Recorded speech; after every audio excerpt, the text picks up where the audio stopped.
Alright guys, we're back with another exciting episode with the Honourable Ben Hood of the MLC, the upper house here in South Australia. Ben Hood, it's good to see you again. It's been a while since the election. It has been, George. Yeah, it's been 4 or 5 months since we had a chat. So, yeah, good to be back. Yeah, how's everything going for you so far with this new cycle? Look, it's tough. Yeah. Like, we're a lot smaller team. The election was pretty brutal. And, you know, that's how it is. But, you know, I think we're having a crack. Yeah. Put it that way. We're, you know, very purposely sort of having a legislative agenda that's not completely reactionary to the government. We sort of led on the fuel security framework. We've introduced our public finance transparency bill into the parliament, which is going to require a lot more transparency and forthrightness from government on public finances, which we think is important. So yeah, we're still ticking along, but it's an interesting makeup now. We've got a lot of new members on the Labor side. We've got you know, a new party for all intents and purposes. Notwithstanding Sarah Game was One Nation, isn't anymore, but we've got 3 One Nation in the upper house now and 4 downstairs. So yeah, it's an interesting dynamic. Yeah, well, I guess you're right. There is a much smaller team, but I guess the benefit of a smaller team is you can be a bit more mobile, and you know, the ship can be move quite quickly compared to, you know, bigger parties sometimes have the problem where they've got too many people and too much noise. Too many people jostling for spots and causing dramas. Yeah. And the Liberal Party knows all about that. But yeah, look, we are a small team, but we're all very close. You know, and yeah, I'm enjoying it. You know, as tough as opposition is, you know, as the saying goes, you know, your worst day in government's still better than your best day in opposition. So, you know, we've got a certain way of which we think the state should be run. It's up to us to communicate that to the people of South Australia and have a crack in 3.5 years' time. So what is those problems that you have with a smaller government versus when you have a bigger opposition? So it comes down to manpower? Is it just less staff? Like, what is the actual issues that it causes? Because for me, I think the benefit of a small team obviously is like you get to re-establish yourself. You get to kind of, you know, like you have like almost like a huddle and go, hey guys, this is what we're about. This is what we can build ourselves up to. Kind of like a phoenix moment for the Liberal Party, almost, if possible. Yeah, it certainly is that. I mean, you're required to do, you know, a lot more work. There is less staff, obviously. You know, in a state like South Australia, you want to be getting around, so there's less people to do that. You've got less representation in seats that you don't hold, and you know, notwithstanding that we're essentially down to 2 lower house MPs federally, that means resources aren't there either. So, but you know, in the inverse of that, you all know you've got a job to do. You work your ass off to get it done, and you rely a lot on stakeholders and just listening to what the people are actually saying the issues are instead of thinking you know better. Yeah, and you know, you said about One Nation being a new party and having a straight upper house and a few in the lower house. What's that been like to deal with that dynamic? Because obviously you had Sarah Game before, but it's only one person really. And I remember my time with Sarah was kind of like we were like the little fish in this massive pond and would cause a bit of trouble in the hallways, but that was about it. Yeah. Have you felt that presence yet with One Nation then? Look, I get along with all of them really well. You know, some I know better than others. Have had some really good conversations, you know, with Carlos and Corey and Rebecca in the upper house. You know, for the most part, we're pretty aligned on most things. Jason Virgo down in McKillop is, you know, sort of the seat up from where I live in Mount Gambier. Jason actually filled my casual vacancy in the City of Mount Gambier Council. Oh wow, cool. When I came to the Legislative Council, and now he's there. Look, I'll work with anyone. You know, I'm glad that One Nation sort of took our lead on the fracking debate. Jason being from McKillop, where the hydraulic fracking would occur, around the Penola area, obviously, you know, read the room and knew it was important that he'd back his community in. So, you know, I think we can work together. But ultimately, you know, we're there to progress the state as best we can. We've all got slightly different ways of doing it. We've got much different ways of doing it to the government, but you know, we work together for the betterment of South Australia. But that also means holding each other to account as well. So just as I don't pull punches with the government, I wouldn't pull punches with One Nation if I thought what they were doing wasn't in the interests of the state, and I would expect them to do exactly the same to me. Yeah, because right now it seems like the media's main intention is to make sure that One Nation is the villain, Liberal Party, they say they're floundering or whatever, and then Labor is like this dominant force that's so good for Australia, and they just keep hyping up Labor like they're some sort of untouchable god, especially here in this state. You see it with the Premier. I've got a magazine on my table with his face. He's plastered everywhere, and right now in Adelaide we're having the 50th anniversary for the Labor Party. We've got the Prime Minister here. We've got I bet you a bunch of SA Labor people are in there as well, loving life right now. What's kind of the messaging to the Labor Party from your perspective and around their power, the amount of numbers of seats they've got? Is it something that, are the people fooled by their presence? Are they actually doing a good enough job, or is it just people just don't know what to choose? Like, what's the feeling in the room around that? Look, I think ultimately I'm not going to blame Labor for being in government because people voted them in. Yeah, that's an indictment on us as an opposition. We had some terrible things happen in our 4 years of opposition. Mostly, all our fault, changes of leaders and those types of things. I think in 3 months that Ashton was leader, and then I went into the Shadow Treasury role, I think we did a good job. It just wasn't enough time to communicate what we needed to do. So that's what the next 4 years is for. But we can't blame Labor for losing an election because the people voted for the party they thought would best govern. And that ultimately was Labor. Now, I think that Labor are doing a hell of a lot of things wrong. I think we've got a bigger and ever-increasing public sector and government. That is bad for private enterprise. That's bad for small business.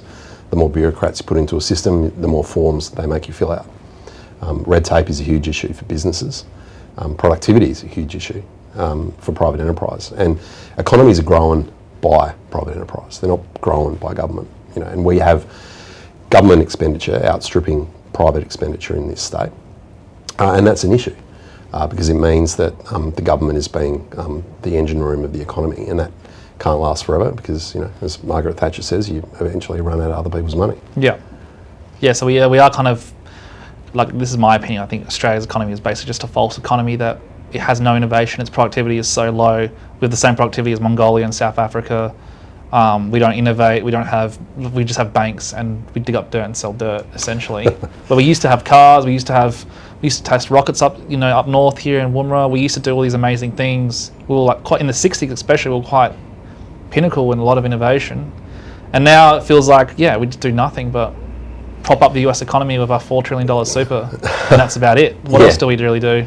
Well, this is it. I mean, we're a very fortunate country, and we're a very large landmass with,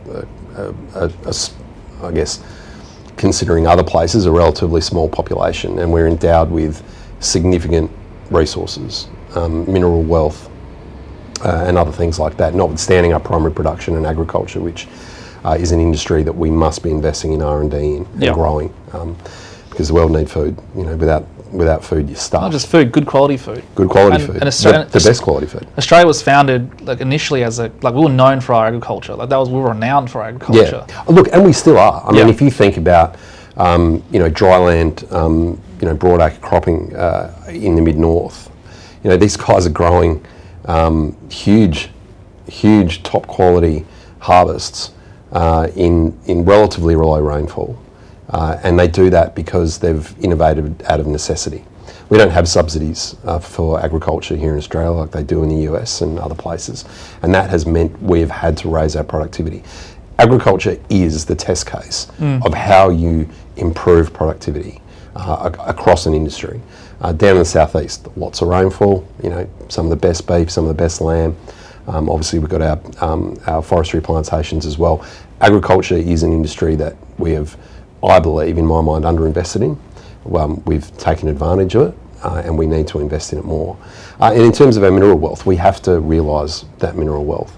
BHP, is hopefully investing a significant amount of money into copper, but we have uranium right here in South Australia, which we dig out of the ground, and we should be figuring out how we can refine that and value add that here in this state. and utilise it around the world.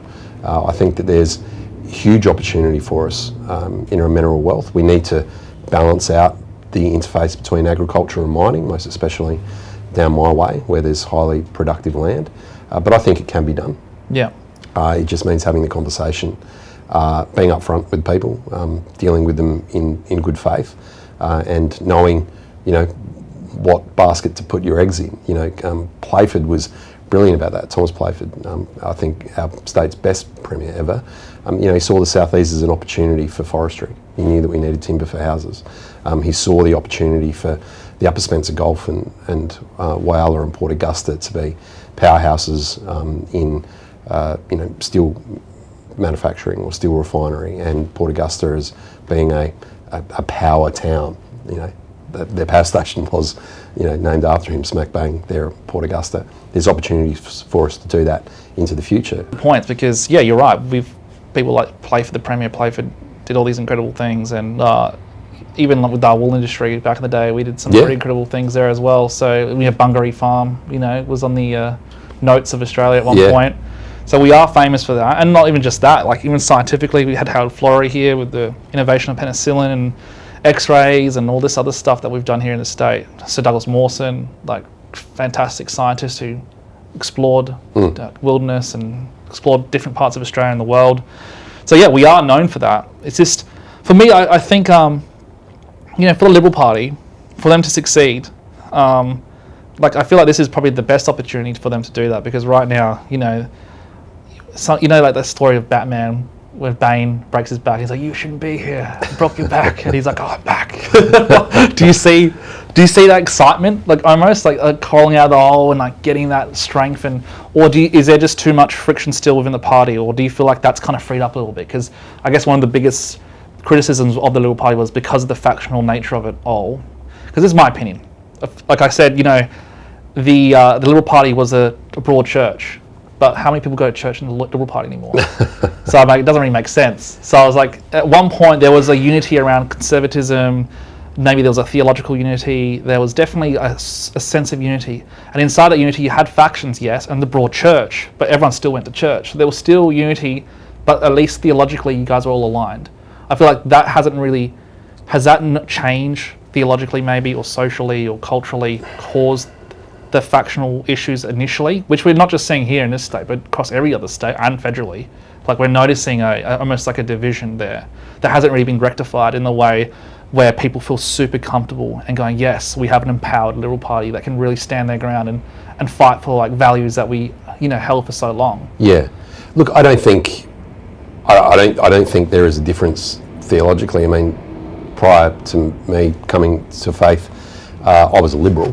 I was a small business owner. I had a family, grew up on a farm. I'd always voted Liberal. So I don't think it's necessarily that. And the broad church obviously is, the marriage between small L Liberals and Conservatives, and those two sort of branches of political thought coming together, because while you might be somewhat more sort of left on social issues, you're still dry economically, as Conservatives are as well, and you understand that aspiration and opportunity, freedom of thought and religion and speech are all important things, and let's not forget, Labor's got factions, and they're all having their little factional dinners all over Adelaide tonight. They just got together and formalised it, which in some respects, a lot of people from the Liberal Party argue that that's what we should do. Mm-hmm. But that means that, when it comes to pre-selection, it's like, okay, they look at their little tally book and they go, all right, well, we need someone from the right who's a female in this seat. And that's top-down government. We should be pre-selecting candidates that have run for local council, have been involved in their local Rotary and Lions, have played in their footy club, who are deeply embedded in their community, because they are going to be representing their community in Parliament.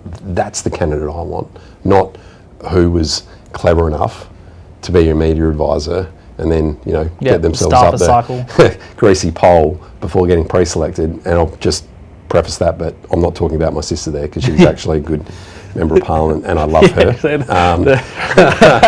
Lucy's the exception to the rule. Sure. I do love my sister. I'll take your word for that. Yeah. No, Lucy's Lucy's wonderful, and I love her dearly. But that's top-down government. Yeah. Liberal Party's always been grassroots up. And it's important that, we're going to have factions, and there's going to be a bit of bumping heads now and again. To be quite honest, I'm not that interested in it. Yeah. What I'm interested in is governing as a Liberal government, supporting aspiration, supporting business, having a safety net for the people that need it, but seeing the opportunities with the state before us and pulling the legislative levers that allow the people of South Australia to take control of their future and get the government out of the way. So it's kind of like going back to the kind of core pillar of individuality, self-responsibility, holding yourself, like being a person of integrity. Saying I'm going to do something and get it done, which was kind of missing for a while from both sides, I believe. Like you still see it even with the Prime Minister's recent budget changes. Yeah. His whole we'll just change our position. It's like, no, you just lied to the people of Australia. Just say it. Just say you lied and we move on. Yeah. But no, they just changed their position. Yeah, and that obviously breaks down trusts in the institutions that have built this state and this nation. The Westminster system of Parliament. Like it or lump it, Australia is built on a Judeo-Christian framework and morality, an objective truth, and that has seen us through wars, and it's seen us through recessions and droughts, and it's always got us through, and it's part of that, sort of pick yourself up and dust yourself off and keep going because you're aiming or serving a higher purpose. I think more broadly there's an issue at a societal level that we have lost that some people don't see that there is a high purpose or something to aspire to. Yeah. And then when they see their politicians, do what politicians do, and I'm not in any way saying that I'm a good politician or even, a particularly good person. We've all got our failures and we've all got the things that we wish we had done better. But when those things happen, the trust and respect of institutions drops, and then if these things that are our pillars of society that we hold up to be important diminish, then that can also result in a diminishing of people's ideals and knowing that there maybe is something to aspire to. A large part of my audience, I noticed there's a huge split with that use of the word Judeo-Christianity, because a lot of people like to think Australia was just a Christian country, not because the idea of Judeo-Christianity is more of a modern Schofield Bible, 19th century adoption, the idea of dispensationalism and merging two different theologies together. But a lot of Christians, especially Orthodox Catholic Christians, just think that's kind of like a heresy. And I guess where One Nation is kind of failing for a lot of people as well is that, like, Friendly Geordie's just put out a video recently having a go about this. I come across him, I think he had a real crack at Nicole Flint. Nicole Flint, he has a crack at everyone. But he did a really brutal one against the One Nation recently for Jenna Reinhart's comments around giving free land away to Middle Eastern countries and, for them to build war drones here and stuff like that. So the Labor Party is starting to shift their gears. So usually when you see Friendly Geordies doing something like that, it means the Labor Party are about to kick in with this, One Nation's winning 30% of the nation because of these issues. Well, we'll just play at the hearts of those issues. And you kind of see the Premier here do that. Yeah. For example, if you listen to his victory speech, he mentions patriotism is good. And he always does these like soft power call-outs to the right. We should have the flag up. It's like this, there shouldn't be a shame around the flag, but then on the other side you have questions around removing the Union Jack. I mean, there's a union. Well, they're doing that right now at the conference, like AWU moving a motion to remove the Union Jack, which again limits and diminishes the institutions of this country. Yeah. Like, we are part of the Commonwealth. Yeah. Brave men and women of this country died for that flag. Yeah. That flag is above our Parliament. It should be the only flag above our Parliament, in my mind. And it is a reference to and a signal to something greater than yourself. And when we say we're going to change it just because we feel like it, because we're progressive patriots or whatever the hell that means, it diminishes our respect for those institutions of which has built this country. Yeah. And again, and that just flows through to society, where it's just like, well, if I don't need to give a shit about Parliament or the courts or our heads of state, then do I need to give a shit about anything? Yeah. Well, I guess that's the truth, right? Because like the reason we love the flag is because it represents this country that we all love. And that's like why, people get offended when they see, all these different flags, and you're seeing badges of the Australian flag and then the Israel flag, or you can see the Palestinian flag, the Australian flag. It's like the Australian flag, the Aboriginal flag, and the Torres Strait Islander flag, and the LGBTQ flag. It's like, how many flags can one nation have? Can't we just get around one flag? And I guess that's the frustration of the people. It's like, we just want to get around the country Australia, its identity, and what is anchored in that identity is its culture, it's its history, is its people. And for me, as a Greek Australian, whose father is an immigrant, mother's side come from an immigrant family as well, we are inspired by the Commonwealth, by the British, by the Anglo-Saxons, the Anglo-Celtics, and the fantastic way they took a land like this that was basically unlivable, and so many challenges involved with that, and turn it into one of the greatest places around the earth. Like, we should be very proud of. In 200 years, Australia progressed from nothing to just something overnight. Like even the Sydney, the 40 years from that nothing to something is impressive in just its feet alone. So like there's all these wonderful qualities. And due to the economic failure, and I guess one of the biggest issues is mass immigration. Like I use the word mass immigration, is using immigration. It's not like I don't have anything against immigrants because I'm an immigrant myself. It's just that when the Labor government or the Liberal government or whoever in the past have used immigration to cover up a false economy, an economy that lacks in productivity, lacks in innovation, lacks in anything that will get the GDP going in a true meaningful way, rather than just, we found some more dirt. That is like why people get upset, and I feel like there's a real opportunity here for the Liberals in particular, or One Nation, whoever, to just put aside all the flags, put aside everything else, and just go, you know what, Australia first. Let's make Australia a nation that we can be proud of again. Let's put all of our attention in Australia. And if we want to help other nations, we can. But how about we fix our own house first? Kind of like Jordan Peterson said, clean up our own room first, and then look outward. So I guess that's the frustration that so many people feel. And I think that's why we're seeing One Nation rise so adamantly, because it's almost like an FU to the establishment, really. And that, for me, as an observer, as a commentator, watching that unfold has been the most interesting. Yeah. And I've always tried to do everything from a place of love, not hate, because I'm not here to go, we should be anti-Semitic or Islamophobic or anti-Australia or NSN this or blah, blah, blah this. It's not about that. It's just more, hey, how about we can turn our attention towards back to us? And that's kind of what the Liberal Party were at one point. They were the party of responsibility, carrying yourself with integrity and doing the right thing. And you had some of the best business leaders of Australia wanting to join the Liberal Party. But right now it feels like if you join politics, it's such a risk to your own career and your own personal life. Well, it is. I mean, whether you're going to be, when you're going to be able to be employed when you're outside of politics, but you don't. I mean, if you're doing politics for a career, then you're completely in the wrong job. Yeah. You shouldn't be doing that.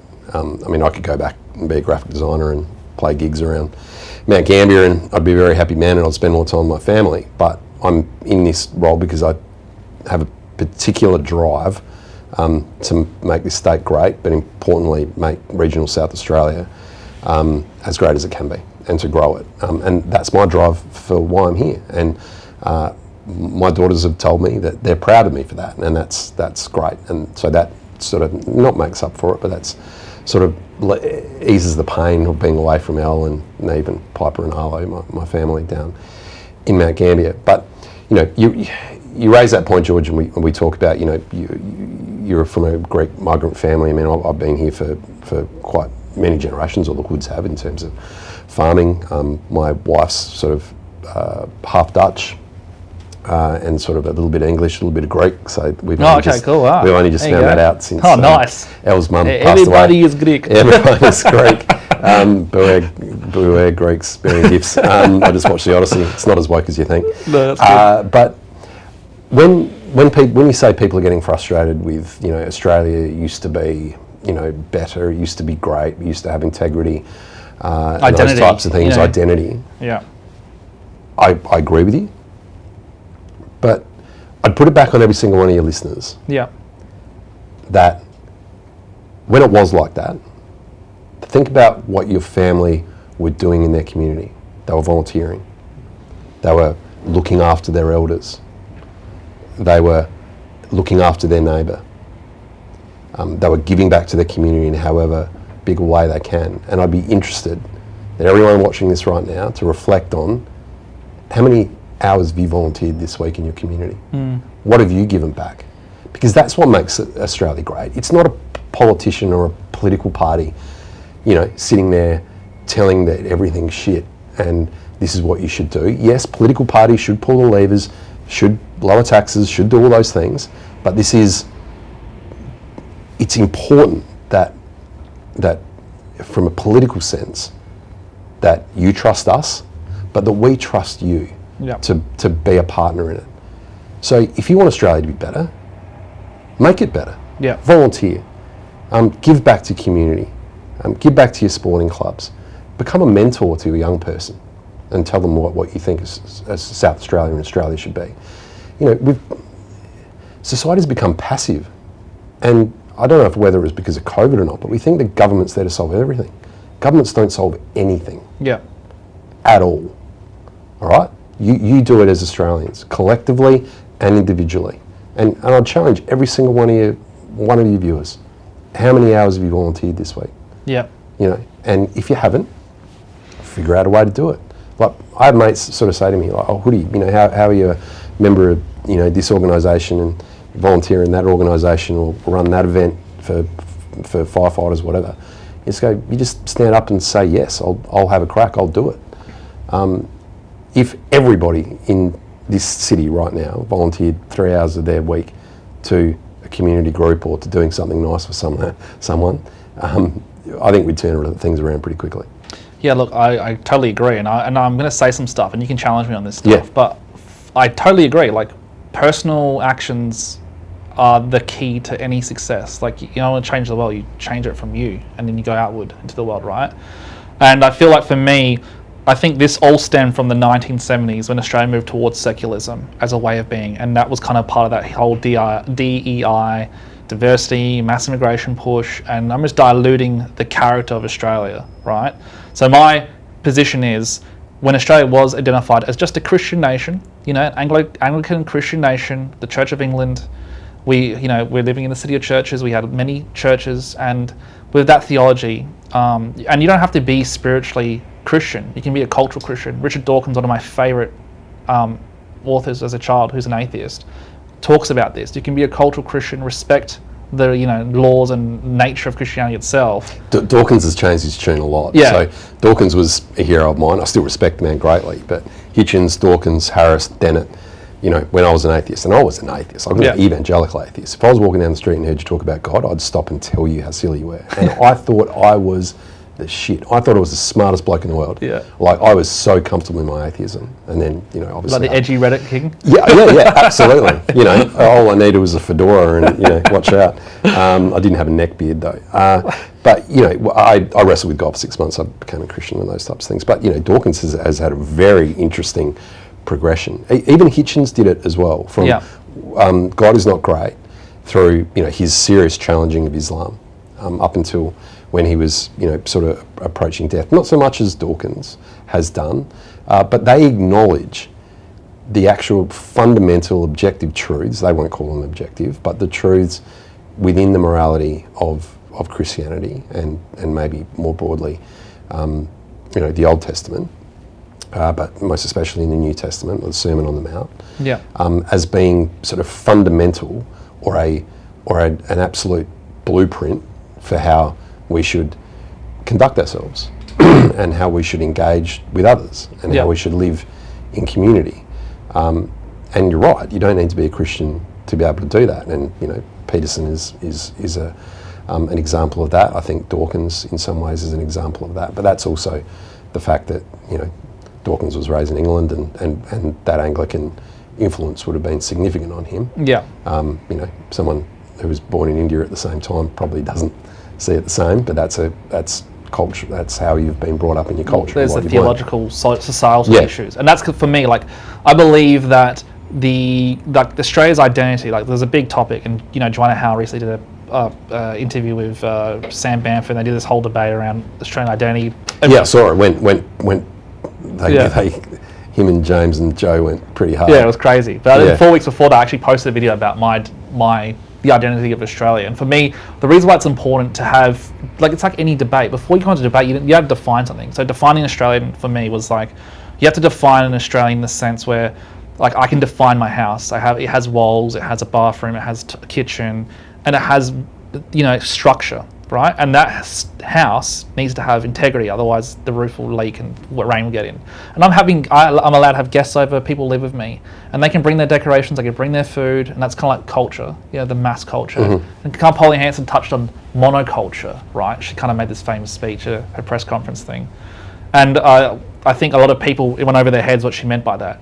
The culture needs to be the house. It stays the same, it has the same structure, but we can have different cultures come in with decorations. They don't change the fundamental nature of the home, but can add flavour and inspiration to the house. And that's kind of how I see Australia.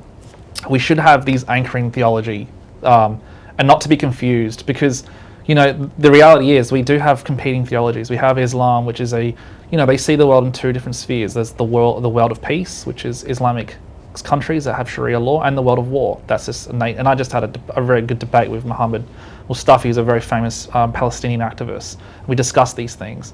And then you have Judaism, which obviously holds the Torah at its highest regard. And then you have Christianity, which has the New Testament and the teachings of Christ, which is that we're all divinely equal. Like, our souls are all part of the divine expression, which then led to wokeism, really, because before that there was no conception of being equal. Like, before Christ there was no idea of equalness. Like, there was not even the conception of that. You either had a lord, a king, you either were a peasant, a slave. And for the first time in human history, Christ taught, no, we are all divinely equal. That was very woke. That was like the most woke thing you could ever say. And that literally, and I always say this, Christ was the greatest politician to ever live, because he literally fundamentally went against Augustus Caesar. And to get the title Augustus means to be the divine one in the Roman emperor. So that means you are God on earth. And Christ said, no, you're not God on earth. We are all divinely equal. And that kind of fundamentally altered politics, culture, society forever. So even as an atheist, I had a love for that, going, oh, okay, well, I respect that. I can get around that. And I think Australia, in its most golden times, yes, we had our problems. Yes, we did some really terrible things. And yes, we haven't been perfect. But at least we had some sort of anchoring culture and identity, and something we could define ourselves around, which then helped build this beautiful country, which helped the Liberal Party have its stability, have its anchor. And now I think the younger generation are waking up. I think we're all starting to go, well, we've had enough. Like, we did this experiment for 50 years. We did the DEI stuff. We did the wokeism stuff. And, we gave it a red hot crack. Like, good on us, but it didn't work. And we can see that. Economically, it's failing. We have communism and socialism rising across the world. We have people like Zohar Mandami making ridiculous statements all across the world. And people aren't happy. And we're seeing all these commentators rise up. And it's just getting a big mess. So it'd be really fantastic for a political party to just grab this opportunity and go, you know what, let's define who we are and let's move forward with that.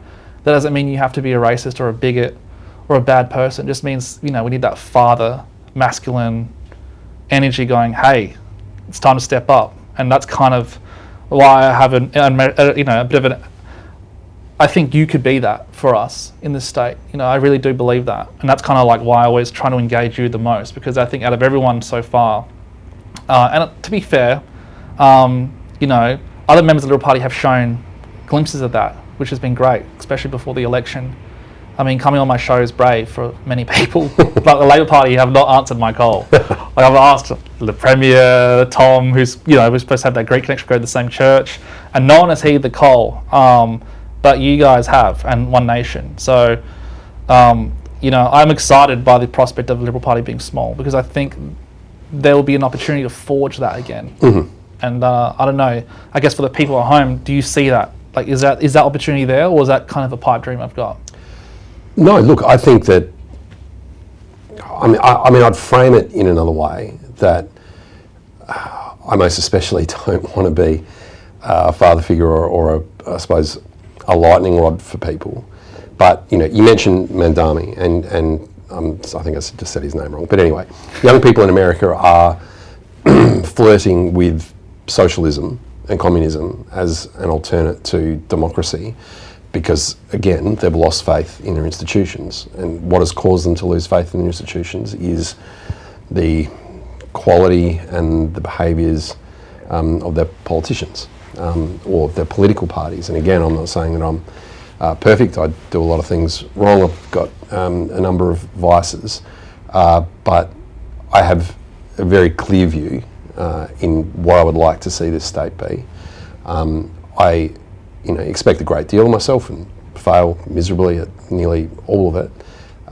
But I want people not to look at me as being, something to aspire to, but for them to be inspired for something in and of themselves and for their state and their country. Yeah. And that is what we have to communicate to the people.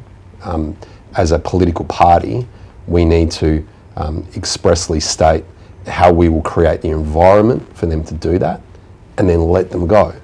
Because we don't need another benevolent dictator. We've already got one. Yeah. Peter Malinauskas. Yeah. We don't need that.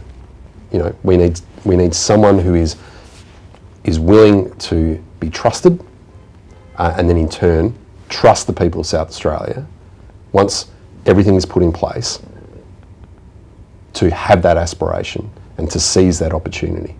Like, it would be good if government just wasn't there at all, got out of the way completely, but that's not going to happen. Yeah. We need representation, because there's always going to be little things we've got to fight over. But it is inherently up to the people of South Australia to take that opportunity, and for the government to create the environment in which for them to take it and to prosper and to thrive. Yeah. Again, I'm reticent to ever say someone has to be, that person. Now, Playford was that person because he saw those opportunities, and then people respected him for it. Yeah. And put him on a pedestal. And he was a man of integrity. Rightly, and he was a man of integrity. Menzies was the same. Yeah. That they saw the opportunities for the state, they pulled the right triggers, and then let it rip. Yeah. And then people prospered. Great, that's good. Obviously I don't know Menzies or Playford personally. They could have had really big egos. Yeah. Maybe they did. You probably need a bit of an ego to be in politics. For me, I'm very uncomfortable with that. But I do want to create the environment in which for people to prosper, and to have what I've been able to have, to grow a business, to start a family, to own a home, to live in the regions, to have a pretty bloody good life at the end of the day. That's my outcome. So I'm a little bit uncomfortable with the thing. Maybe, and thank you for saying it. No. Well, I probably don't think of myself like that. Well, I need it because, grow up in the Australian culture as well. One thing I've acknowledged is that we do have this kind of imposter syndrome built into us, and I'm just starting to realise that this kind of imposter syndrome is maybe some sort of evil doing. It needs to go, because I want our leaders to get their confidence back, their mojo back. Because the reality is, it comes down to our leadership to instill ideas that can inspire individuality. You were just mentioning that you don't want to be an idol. You want people just to be the best version of themselves, essentially, is what you're saying. Yeah, but that doesn't mean that I won't, and other members of Parliament, the Liberal Party or whoever, can't be thought leaders. Yeah. Can't speak with passion.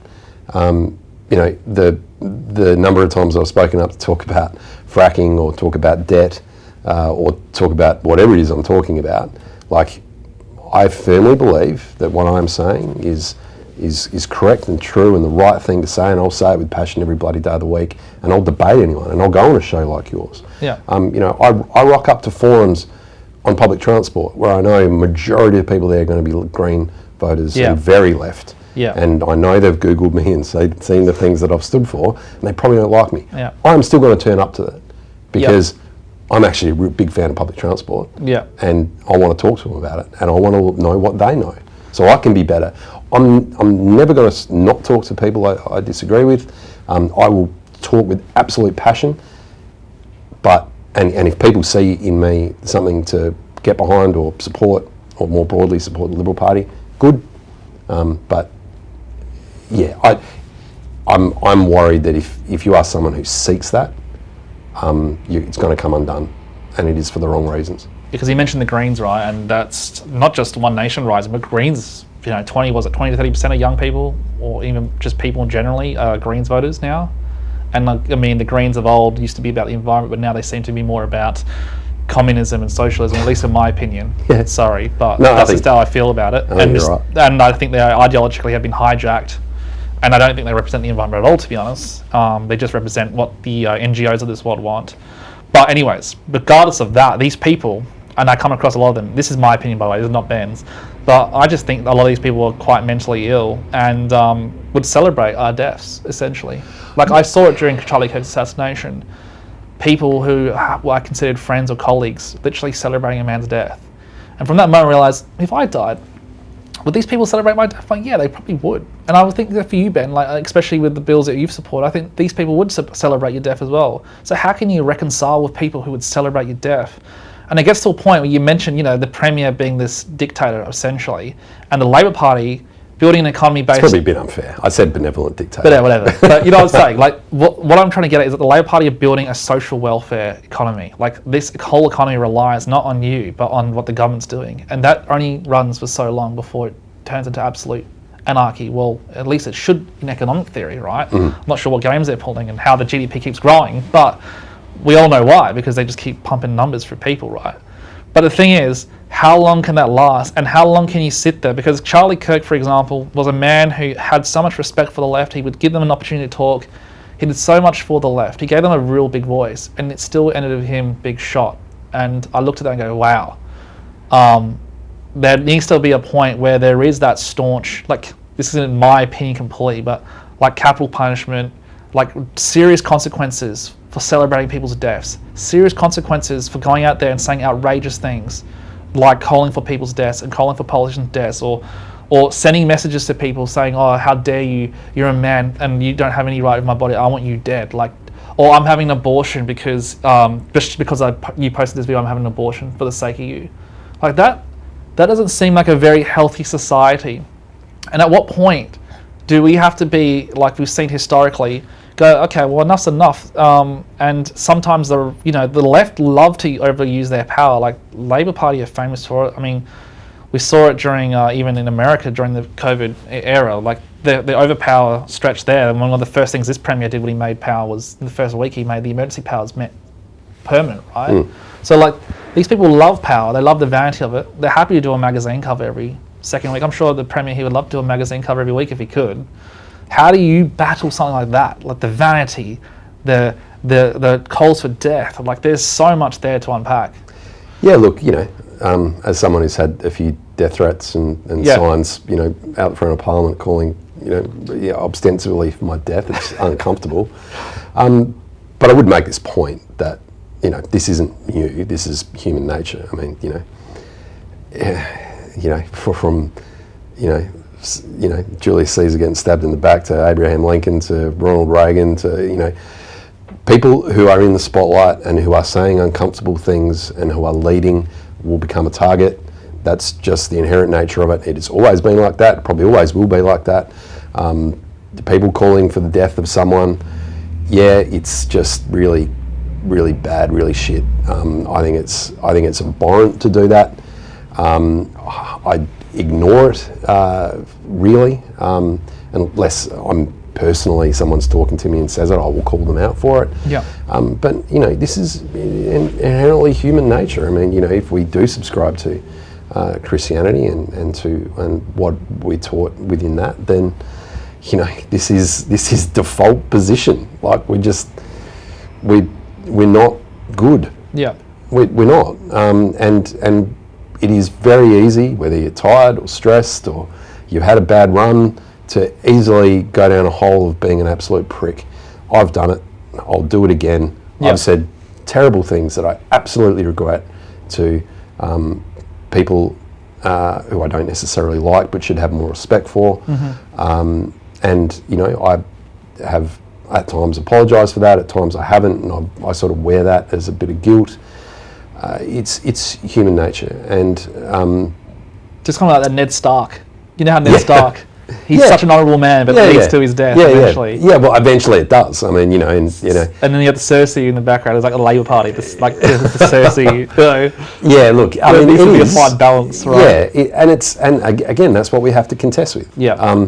And I guess ultimately it's what you determine to be, the end result of all of this, and what do you subscribe to. I mean, as a Christian, it's a new heaven and a new earth. Yep. Where every tear will be wiped away and all those types of things. Not to get too theological, but I love to hear that it. Is the promise of. Good to hear it for once. That is the promise that we read in the Bible. Now, but I don't expect everyone else to think about that. But to your point, previously, we've seen Greek immigration and Italian immigration, and they came with inherently shared values. Theologically at least. Yeah, theologically at least, but Yep. they were also bloody hard workers, and they built things, and they became, wonderful parts of our community. But again, human nature, if you transport yourselves back 60 or 70 years and you were talking to those migrants, they were like, yeah, I'm getting called all kinds of names, getting spat on. Even me. This isn't fun. I'm in the early 2000s getting called names. We're human beings. We are. I got NSM people saying I'm not even any sort of Caucasian. Like I'm just just from the desert. I'm like, okay, thank you. Yeah. I'm like, what the hell, dude? No, look, we're human beings. We're wonderfully and fearfully made, but. Like, have you studied any ancient history? Like, do you know anything? These are pagans, because I get a lot of battles with pagans. Yeah, because that is a huge pagan faction in this extreme right. This is the problem, because I have to talk to as in Celtic, Nordic. Celtic pagans, yeah. Yeah, okay. Especially in the far right. So I've got the far left who are like extreme nihilistic atheists who like believe in nothing, and they're like down the road of complete there's no such thing as a soul. So they kind of operate like jellyfish. Like I look at them as almost like jellyfish because they'll just do whatever it's animalistic to them. Yep. And I've got the far right who are like pagan, devil worshipping. But I mean, you have that on the left as well. You have the Wicca witches and all this like crazy. It's just insane. So the far right. So pagan, you mean like Odin and the big Celtic and on the signs. left. So the left you have like the cultic Wiccas, like witches, and they would like put curses on us and stuff like that. Oh, really? They would like generally believe it. Yeah, right. And then in the middle is like LaVeyan's Satanism. Yeah, in the middle, I don't know. It's just Anton LaVeyan's Satanism is the normal people these days. Like, what is it? Yeah, well, I don't know. They probably got some. I don't know. Actually, to be fair, Anton LaVeyan never didn't believe in anything. He didn't believe in the devil or the God or God or anything. But he saw Satanism as a do what you will with the whole of the law sort of Crowley stuff, which I think is what kind of got us in this mess. But like I do see hope. Like my goal is let's just get around a definition. Let's build upon that and let's work off that, right? Because right now, no one can it's like almost like you can't even define your own gender, and like you get it's very famous like question the right, like especially in my turning point perspective, or define a woman is like almost like the go-to call to like kind of own the left. Yeah. Which has become like our culture. Yeah, and Matt Walsh started in the States, and then Antic did it, obviously in the... Yeah, Antic did it, and now Malcolm Roberts, everyone's doing it. Yeah. Everyone's like, define it, it's become like almost like the go-to. But this is a symptom of when you remove objective truth, moral realism, or something that a community holds as objective truth, you remove that, you replace it with subjectivity, you create a vacuum. The vacuum is filled with human wants and needs and wills and all the funny, bubbly stuff that goes on in our heads. And when everything is subjective, when everyone owns their truth, then you will get these things like, being able to, say you're a man when you're a woman or vice versa. Yeah. Now, I'll meet those people wherever they're at and speak to them and explain to them, that I think there are two sexes, there are two genders. You're a man or a female. You're born either way. If you want to express yourself in another way, that's fine, but don't make me beholden to what you see yourself as if I see it differently, based on an objective truth of biology. Yeah, and I think that's a fair position to have. Like same for me. Like I don't think I'm not calling to eradicate. Like if people like make out like I'm some crazy maniac. I'm just saying, have your belief. Like I'm a libertarian at heart sometimes. Like I think you should have the freedom to express and have whatever consequences that means. You should have that, as long as it's not something you're trying to weave into the fabric of society itself. Like for example, in education systems, I don't want to walk around in council libraries and see sexualized books being taught to kids. I don't want to see gender studies being taught to 4-year-old, 5-year-old kids. I don't want to see all that. Like to me, that's just too far gone. But I'm happy as an 18-year-old, an adult onwards. You have your own free will, and God gave us all free will. And you can make consequences, and if that's benefiting your life, then so be it. If that's workable, then so be it. If it's not workable and it's destroying your life, then that's how it is. That's an unfortunate reality. And I obviously want everyone to have the most workable circumstances. So, I wish well upon anyone, regardless of what gender they identify with or sexualize themselves with. But, it's become almost like a political vehicle to now just destroy any sort of identity. Like we need to, I think definition needs to be back. Like that's the reason why, you you can use TV as an example, art. You know, you had like the standard definition era where everything was a bit fuzzy and your imagination would kind of fill the room. Well, you played old school games, right? And your imagination would feel it, like you played RuneScape. Like it wasn't graphically great, but your imagination could take over and subjectively you'd feel like this game was amazing. And then we moved into the era of high definition, 4K this. And the beauty of those is that you see in its truest clarity and that you have like you can have a certainty around what you're looking at. Where now society itself doesn't have that 4K vision. It's almost like we've gone back into like this standard definition. Everyone's like filling it with this subjective kind of opinions, like you said, and that confusion has caused almost like an illness within society itself. And I think that's kind of happened across the Western nations. Like you don't see it typically, like for example, Israel, for all its faults, they have a strong identity. They're very proud people. They know they have to go fight they have to join the IDF when they're 18, especially if they're Jewish. They know their theology. They have a flag which has their personality there.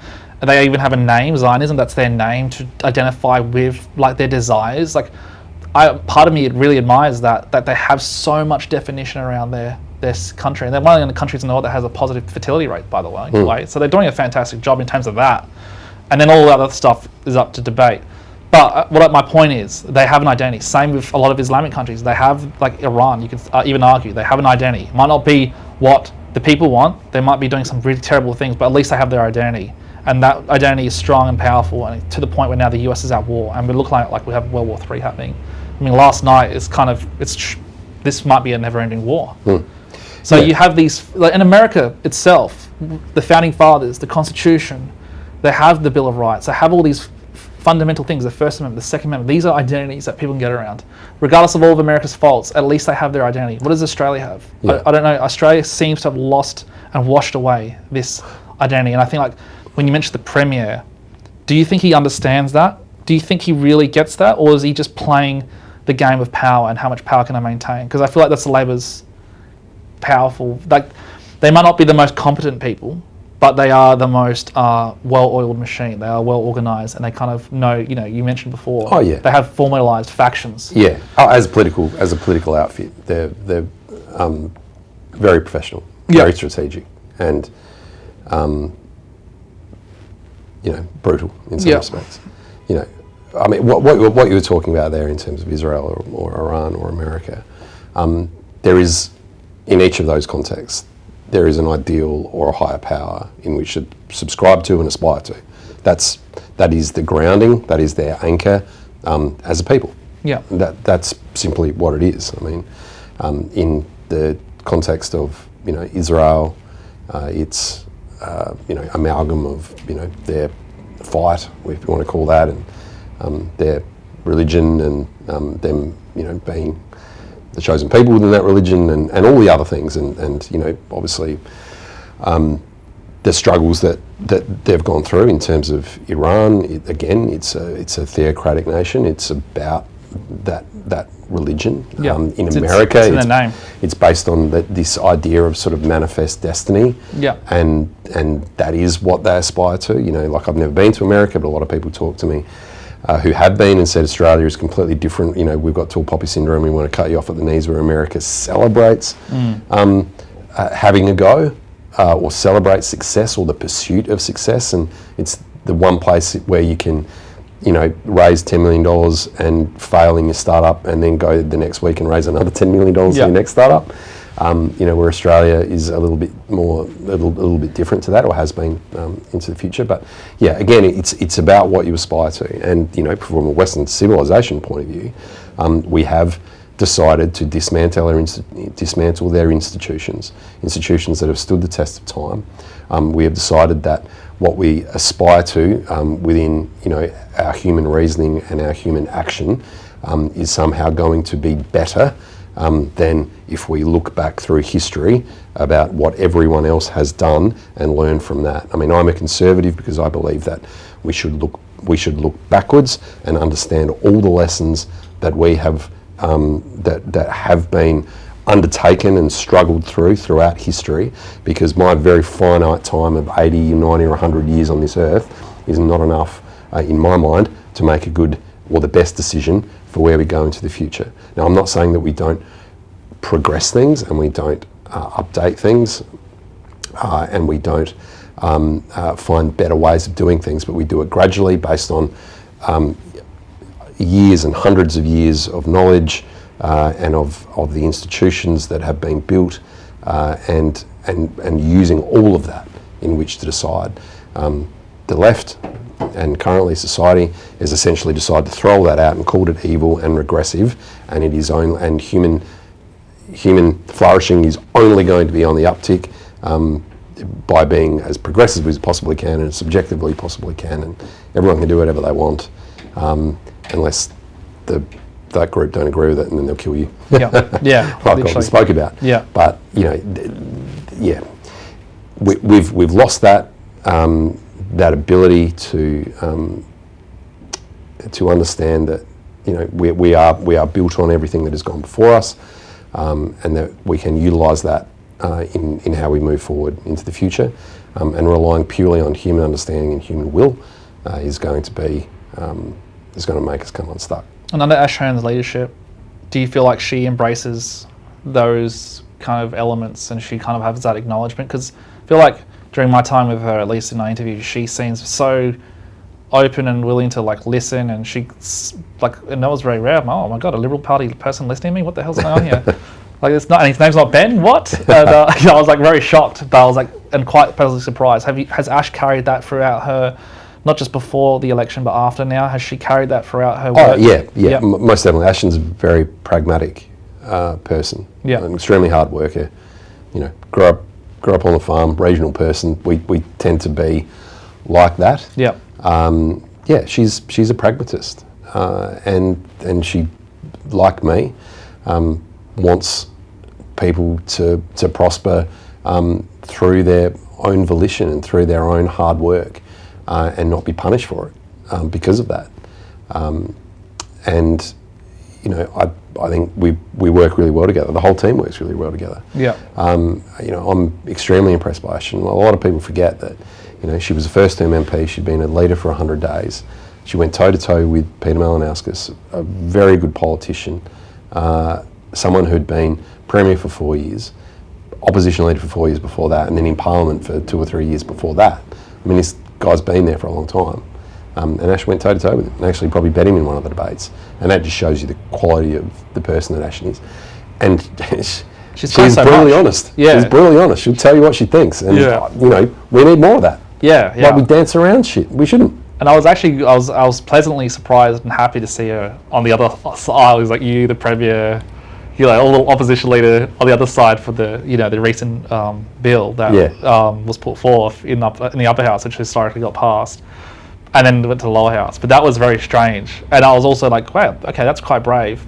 But Ashton has come so far, on a personal level. I did Ashton's first ever social media video, and I remember just when she was younger, she's a bit more fresh, but she kind of stumbled a bit in that video, but eventually we got there, and it took a while. And then seeing from that point of view, from personal experience, and then seeing who she's become now, way more confident, way more strong in her delivery, willing to debate, willing to be cheeky, give it to the Premier, kind of like what Pauline did at the Advertiser building. Yeah. I love that. And that was something that really, for me, seeing the growth she had from that time, I'm wow, Ashton actually has an opportunity here to do something great. If she just can't fail in the weakness part. She needs to that's the most important thing. As long as she can keep going and not be afraid, because that's what we need. We need leaders who are courageous, like Charlie was. Charlie Kirk was courageous to the very last moment. He stood there and he was courageous enough to fight for his beliefs, talk to the other side, and yes, it ended his life, but the ending of his life completely transformed the world forever. Even Chantal, I had Chantal on recently. She said the only reason she got into politics because she saw Charlie got assassinated. Really? And that activated her into politics. Wow. So I didn't know that. And I also didn't know she was Greek as well, by the way. There you go. We'll speak secret Greek. Sorry. I just got to add this secret Greek part. But she's also Greek as well. But that was the most impressive part. The fact that someone like Charlie Kirk's death, who probably the left celebrated, they jumping for joy. You had Fatima saying, "Rest in peace." I'm not sure you remember federal senator. Fatima Damon. Yeah. Was that her name? I don't know, to be honest. Did she really say that? She said on a stream, "Rest in peace," when Charlie Kirk was shot. So the left was celebrating, but what they didn't really realise, an actual beast of energy was released. and I mean beast in the nicest way, as in like a Christian / theological / common sense / the idea of freedom and expression and the willingness to talk to each other was released into the world, and people like Chantel stood up. You know, I acknowledge you for being one of the only members of Parliament who was actually at Charlie Kirk's memorial. I think it was the only member of Yeah, Parliament. I think you were. Yeah, you literally were the only one. And I looked at that. For me, and I'm sure everyone else there looked at that and was like, wow. And I'm not sure. And obviously, you didn't do it as an intention, but it's just something that doesn't go unnoticed. So that's the kind of leadership we need. We got people like even councillors now resigning because they'd rather not lose their voice. And we're seeing, you know, in the city council, them using code of conduct as a way to punish people for being dissenting or having their own voice. Do you see that happening in state parliament as well, or federal parliament? Do you see this creeping in? If we're seeing local councils and we're seeing someone like this premier who's obsessed with himself, from my point of view, you don't have to say it, I could say it for you. Do you see them starting to use code of conducts or rules, like even bending, you know, using hate crime, or like we're seeing in the UK, to kind of shut down people like you or people from One Nation? Yeah. Or Look, no, I don't think it's infected state parliament as such. But do you see hints of it or signs of it anywhere? look, I think so. Okay. Yeah, and there's always been games being played in politics. That's just what it is. You know, but you know, to your point in terms of, you know, like me being at the Charlie Memorial, you know, I did that because Charlie had an effect on my life, and his death most definitely had an effect on my life, and most especially my wife and my daughters, who had become more conservative because of Charlie Kirk. So I mean, I was just there because it was what I felt the right thing to do. And if people notice that and respect that, then that's good. And I think that's what I'm talking about, in the sense that you shouldn't want to be respected, but through your actions you are respected. Yeah, it kind of just happens. Yeah, exactly. And I think that's why people respect Ashton, because through her actions, people respect her, because she is forthright and she's practical. She tells it how it is.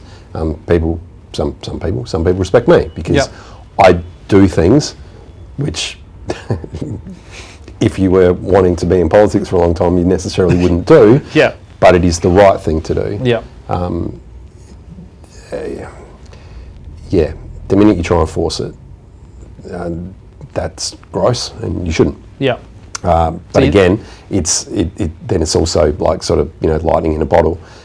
Enough people have got to recognise that in you to then have a political movement sort of start from it. But you know, that's what we have to deal with. We just have to be out and about, talking with as many people as we want, to then for them to build that respect, I suppose. But you can only do what you can do, and you can only do what you think is right. Yeah, and you've got the forces of the media, like we've kind of talked about this before, especially, I just saw data, $60-something million has been given to mainstream media through the Labor Party now, federally. Yeah, right, I haven't seen that. Oh, you've not seen this? Yeah. Well, I'll definitely do a video on that today. tomorrow. Yeah, do a video on it, $60-something million. Bamford did it, did he? Yeah, I just saw it today, $60 million giving to Channel 9, like just journalists. The Labor Party just giving them money to basically just government. It's like, seriously? So the mainstream media can't even hold a government account anymore. So I'm not sure what's happening to journalism. And we've mentioned here in South Australia, you know, there's huge, obviously the journalists here have a huge love for the Labor Party, it seems like. Do you think that's still the case? Because, yeah, like I can't even walk the streets without a journalist yelling at me, calling me, I'll say the W word today, so. Really? Yeah. Yeah, right. No, I mean, I get along with you know, most of the journos here. There's some. Oh, by the way, and for the most part, I think they do a pretty good job. It's just we're a smaller market. Yeah. It's hard. Like I was reflecting, literally with a journo on the phone today, about, you know, we might get 30 seconds when we dial in to respond to a minister on ABC in the morning, and then if we stand up and do TV, we'll get a 10-second grab. With the opposition, this is what happens. Yeah. Like bad luck. Government gets the run. You know, so we've got to chase the stories and do the accountability to be able to get more of that presence. You know, and you know, mate. So you think social media is the way that you reach more people now. Well, The mainstream media is is dropping. It's just what it is. Yeah. Unfortunately, well, unfortunately or fortunately, whatever you want. Fortunate and it's unfortunate because you also have the dead internet theory, which is infecting. Like I can do a video now and it'll reach I'll do a video reach 9 million people in 24 hours, and I'm like, wow, I just talked to half of Australia. But then I'm like, also the dead internet theory is here, and there are extremely large amounts of bots, and there are global government interests who spend millions of dollars on bots to push narratives. What do they think? Have you heard the dead internet theory? The what? The dead internet theory? I know the theory. Oh, yeah. But what is the percentage they think is bots? I don't know. I would honestly say half of them have to be. Elon was saying, 70% of Twitter was bots. Anytime I promote war or talk about war, when I say promote, I mean when I do a news story on war, I just 250,000 views like that. I'm getting a lot of followers. So, there's still the realness there. But my problem is if I feel like I'm being used as a puppet now, to promote this dead internet theory. So if I only talk about topics that promote certain things like war or protests in certain parts of the world or etc., I definitely notice the surge. And the surge is good for me because it helps me grow my following, but bad for me because I'm also promoting a narrative that's not necessarily my intention. Even on my cover of Iran, my intention was Iran would have a personal revolution, kind of like what Greece did when we fought for our independence again. I think that's what Trump thought too. Yeah, well, but then I didn't realise the US would actually get into war with them. I was like, oh no, this is... I mean, I thought that, them, preempting it would cause, some sort of personal... like the Arab Spring. Yeah, that's kind of... And what Greece did, in the 1940s, we had help from... the Greeks had help from benefactors from England, that famous poet. We had the Masons. We had all these guys inside Greece, internally creating a revolution that allowed Greece to become independent from Turkey, right? That was the vision. But now I'm realizing it's not necessarily that. Now what we're left with is a never-ending war, essentially, which is kind of like what Trump's whole thing was, to be the man of peace. And now we're seeing war again. It's kind of sad because it's only just scary for everyone, the escalation of war across the world, what that means for global economy. Because I guess, I think Trump would have wanted the intention of creating an economic opportunity for Iran to actually enter the space as a BRICS nation, to come into the G7 and start proper trade with us. But now it's seemed to have gone the opposite. So, well, they're hanging on. Yeah. And again, they aspire to a higher. They're aspiring to what in their mind is a higher ideal. But do you guys at the Liberal Party? Have you ever thought about utilising this dead internet theory to maximise your amplification around certain topics? Because, quite clearly One Nation are doing it. Quite clearly the Labor Party do it in their own way. Because it's not just the right that's dominating. But is it giving you real engagement? Yes, but... Because if it's all just bots... Well, say half are bots, but there's still... So if I reach 9 million people, let's say 4 million are real, I'm still reaching 4 million people. Oh, okay. So the but the only problem ratios are insane. You're fulfilling something that you might not necessarily want. That's why I was bringing the Iran thing up. I didn't want Iran... I didn't want the US to go to war with Iran. However, I was part of even if it was a 1% part of the mechanism that brought spotlight to Iran.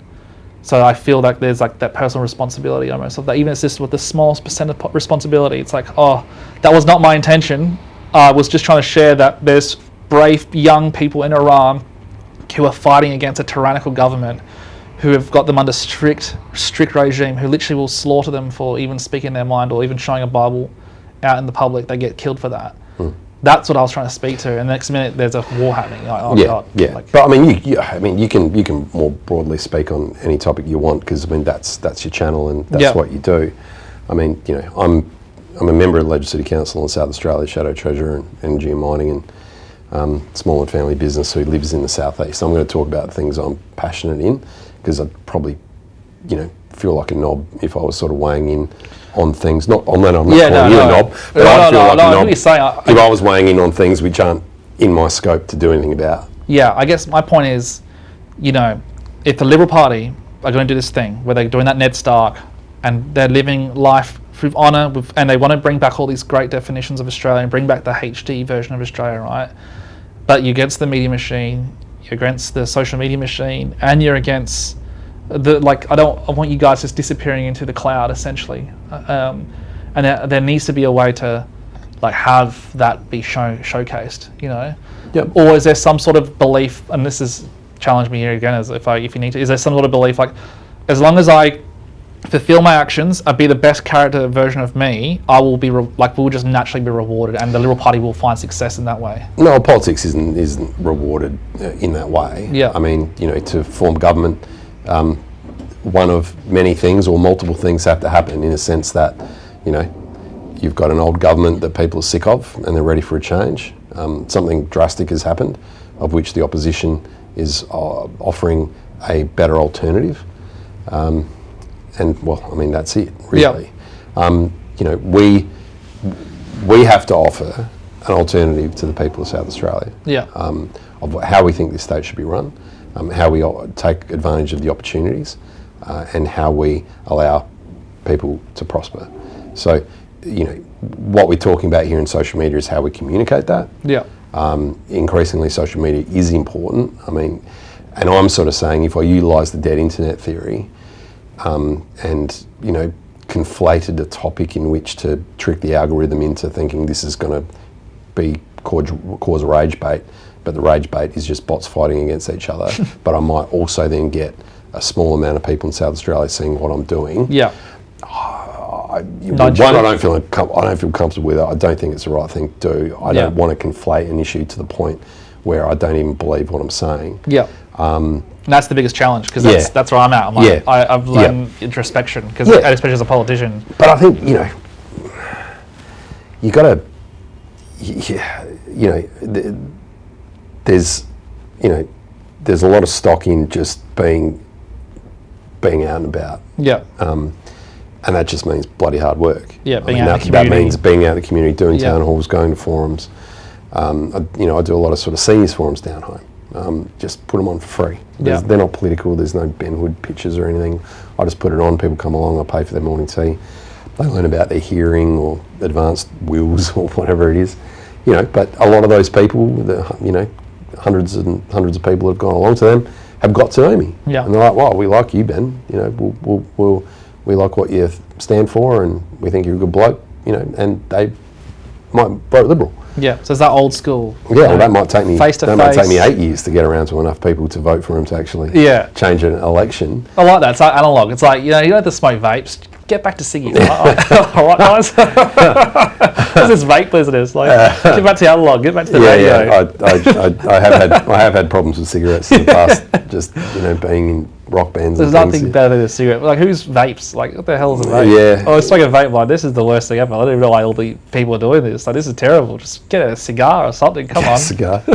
Yeah, but look, You think analog is king? Eventually, it'll be. Eventually, social media. No, I think it's everything. You literally just have to be in every touch point. Okay. And I think Ashton's social media is great. Yeah. I think I certainly could do more, but again, there's this sort of a stopgap of where you sort of sit there and go, oh yeah, you're just being a wanker putting yourself on social media. No, that's what I mean. That's the spirit. That's what I'm saying. Yeah. No, I get what you're saying. You got to get rid of that. Yeah. I've sort of because you think about this, right? Something I've lived with. If you're truly a humble person, you'll just be humble. Oh, exactly. So if you're not a humble person and the only thing holding you back is this weird imposter syndrome, then that's only a detriment to you. Be the ego that you need to be. Be the Ben Hood that we all need to see.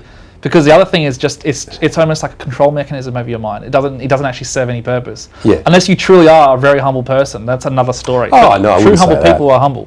You can't be a musician and a politician and be humble. Exactly. So it's just let's get it out. I get pissed off when people say nasty things about me. Yeah. No, I'm awesome. What are you talking about? They say, Lucy Hood's the only good hood in Parliament. I'm like, well, there's actually Dennis as well. Dennis is a good guy. Dennis, dude. But I hear what you're saying. Look, no, I think we just have to have coherent, good policy. Yep. We have to be present and out and about in as much as we possibly can. Social media is going to be a part of that. We must hold the government to account. Yep.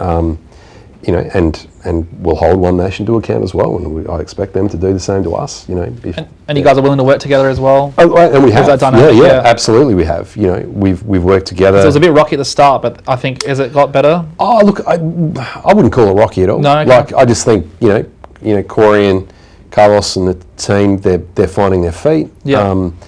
Corey's obviously an old hand at this. Yeah. I think that Corey probably had a few cracks at us, just knowing that that was the game that he had to play. Good on him. Whatever. I didn't bite back.